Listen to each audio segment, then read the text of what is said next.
Hey everyone, my name is Cheryl Wiygul, and today we are going to be talking about air distribution in HVAC systems. What is air distribution? Air distribution refers to the HVAC system's ability to bring an adequate amount of conditioned, meaning heating or cooled air, to all of the necessary locations in a building to achieve the maximum comfort level for the occupants. How does an air distribution system work? You can see somewhat here on this diagram the ins and outs of it. We can compare a building's air distribution system to how the human body breathes. The system is set up for return air to be taken into the AC system, similar to the way a human inhales, and supply air being blown back into the building through the ductwork like a human is exhaling. Here is a diagram of the way an air distribution system works in like a residential house.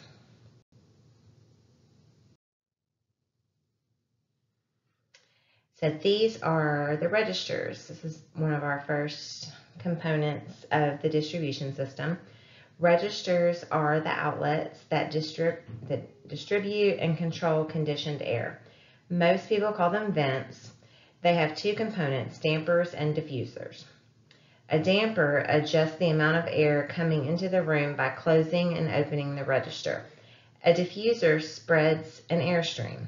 Without a diffuser, the air would travel straight, causing an unequal temperature throughout the room. Diffusers with multiple blows are commonly used in exhaust systems such as bathroom fans. Registers come in various shapes and sizes, from the standard ones we saw on the previous page to decorative and even smart vents. Smart vents are Wi-Fi controlled that have the ability to open and close vents in multiple rooms from a phone or an application. The vent has pressure and temperature sensors. A profile for each room's occupancy and temperature needs can be managed all from an app. Registers can be located in the ceiling, walls, or the floor. Installation location is typically a geographical preference. Heat rises, so in the northern climates where heat is the priority, the registers are primarily located in the floor. Where we live in Florida, air conditioning is the priority, so they are best appropriated in the ceiling. Throw. Throw is a very important word you're going to hear in air distribution. It is the horizontal distance an airstream travels from a register before it slows to a velocity that is comfortable for people. When discussing throw, we must reference it to a specific air velocity, which is called the terminal velocity. Most often, throw is referenced to terminal velocities of 150, 100, and 50 feet per minute. Throw is primarily a function of the air volume being discharged by the air outlet and the induction rate of the air outlet.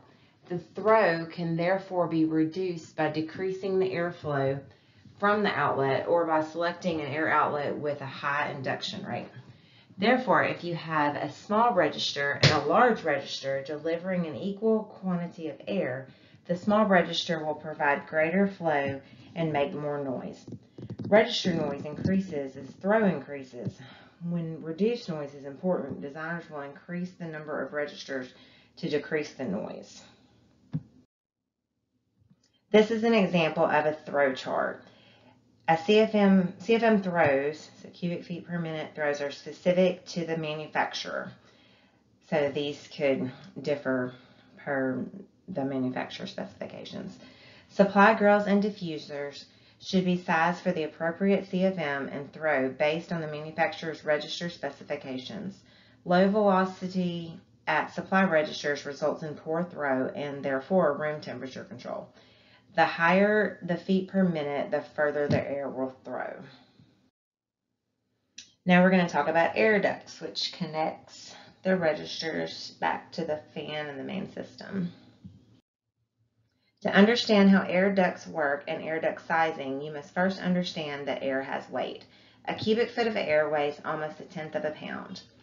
Ducts are classified in terms of velocity and pressure. Duct strength, deflection, and leakage are more functions of pressure than of velocity. Noise, vibration, and friction loss are more related to velocity than to pressure. Duct sizing. A well-designed ductwork system should deliver maximum interior comfort at the lowest operating cost while also preserving indoor air quality. It should convey specified rates of airflow to prescribed locations. It should be economical in combined initial costs, fan operating cost, and cost of building space. It should not transmit or generate objectionable noise. And here you can see the duct sizing chart, which differentiates between the flexible ducts and the steel ducts, the round metal pipe, and the rectangular duct size. The duct system is pressurized by 3 pressures.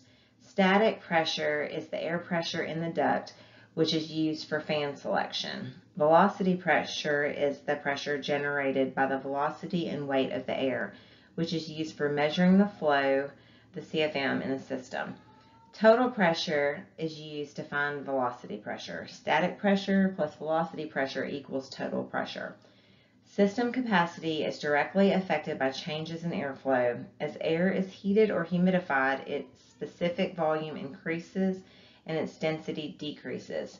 If the air density is low, more than 6 cubic feet per minute is required to keep the mass flow rate the same. If air density is not considered, many systems will have very low airflow. Flow of air is caused as a result of pressure differential between 2 points.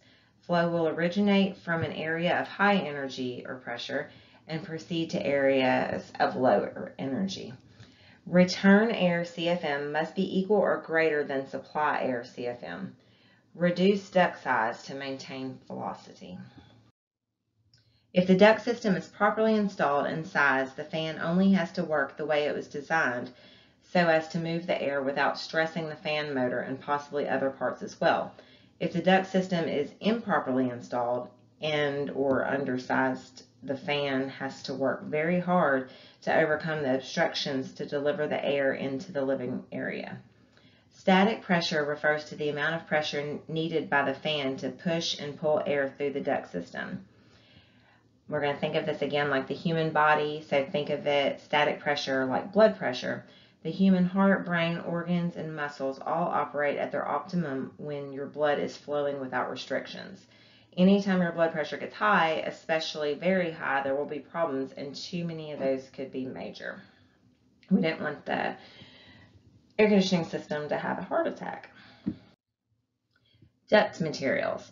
Like the arteries and veins in the human body, ducts convey conditioned air from the air handling unit out through the building and return it back to be conditioned again or exhausted from the building. Ducting may be categorized according to the materials of construction and are either metallic or non-metallic ducts. Ductwork can either be round or rectangular. Ducts must be properly insulated to prevent excessive energy loss. A great majority of metallic ducts are made from galvanized steel. Next in popularity is aluminum. Aluminum ducts are light in weight, but basic cost per pound is higher than galvanized steel. Rough surface duct material makes a fan work harder than smooth duct materials do. In engineering terms, the pressure loss of a duct is proportional to the friction factor of its inside skin and to the square of the airspeed. The friction factor depends on surface roughness and somewhat on duct diameter, airspeed, and air density.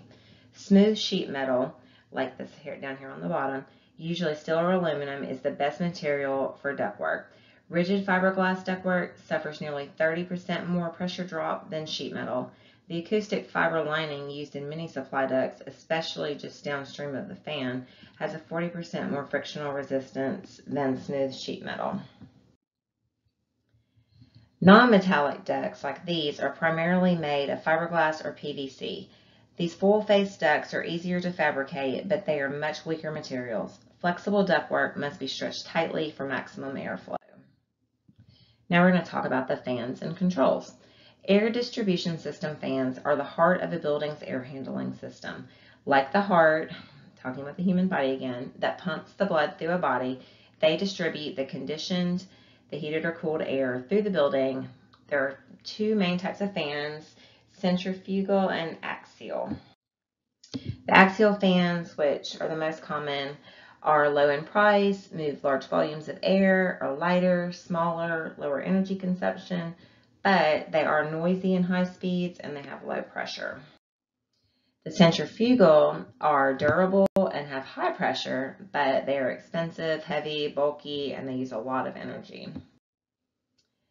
The actual quality of air delivered by a fan and duct system is determined by superimposing the fan performance curve on the pressure profile of the duct system. The duct system will show increasing pressure due to friction as the CFM increases.